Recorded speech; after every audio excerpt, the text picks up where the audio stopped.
Hello friends and enemies, welcome back to Happy For Now. It's me, Isabel. I'm here to talk about my November reading for Vlogmas. So in November I actually wrote it in my notebook for once. So I read 18 books for a total of 5,764 pages. I'm going to quickly take you through all 18 of those books that I read in November. It was a lot, so let's do this. Okay, so first we have a whole slew of the Planet Barbarians. I'm just gonna quickly run through all the titles because I did a reading vlog for these. I will link it down below if you're interested. I don't feel like there's a ton to say because I've kind of talked about them a lot already. And if you really want that info, I think those reading vlogs are the place to go, or the superlatives video. First we have Barbarians Taming. Oh, let me move over so I can fit the covers. Barbarians Taming by Ruby Dixon, I gave 3 out of 5 stars to. Barbarians Heart by Ruby Dixon, I gave 4 out of 5 stars to. Barbarians Hope by Ruby Dixon, I gave 4 out of 5 stars to. Barbarians Choice by Ruby Dixon, I gave 3.5 stars. No, 4 out of 5 stars to. Barbarians Redemption, I gave 4 out of 5 stars to. Barbarians Lady, I gave 4 out of 5 stars to. Barbarians Rescue, I gave 4 out of 5 stars. Barbarians Tease, I gave 4 out of 5 stars. Barbarians Beloved, I gave 4 out of 5 stars. Barbarians Seduction, I gave 4 out of 5 stars. Okay, and then we move into some not Barbarians, Planet Barbarian books.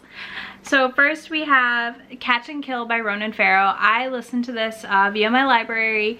This is a 5-star book. It's very heavy. It's a lot to take in. It's all about how he helped uncover some of the Weinstein stuff and expose him, and it goes into some about Trump and Epstein. I think if you have any interest in the Me Too movement and how that all worked, this is a great read. I'm really excited they're coming out with a podcast for it too, so that should be interesting. Then I read Bite of Winter by Lily Archer, which I gave 3 out of 5 stars to.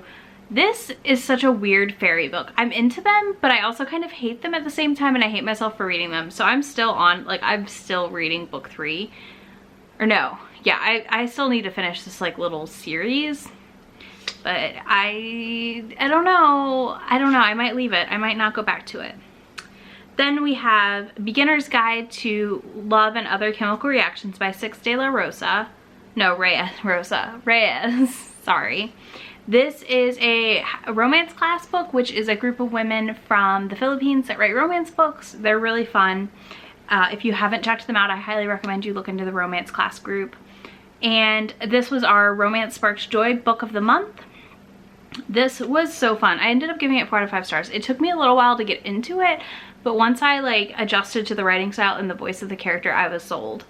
Then I read 3 Dark Crowns by Kendar Blake. This is a 4 out of 5 stars. I think it's an amazing book. It's not for everyone. It is super fantasy YA. I highly recommend reading it and not listening to the audiobook because I think there's too many characters if you listen to it. Then I read Ninth House by Leigh Bardugo, which I gave 4 out of 5 stars to. I really like Leigh's writing. I listened to this one. I will likely go back and read it and take some notes while I read it. Then I read Get a Life, Chloe Brown by Talia Hibbert, and this was a 5-star read. I see you. I see my friends with chronic illness. I mean, I know their day-to-day lives a lot because we're friends, but this book, it broke my heart. I loved it so much. I loved Red. I loved Chloe. I can't wait for the next book. It was just so fun. Then I read Neighbourly by Katrina Jackson. If you haven't heard about this book yet, I know I've talked about it some. This is a 4.5 out of 5. It's a novella.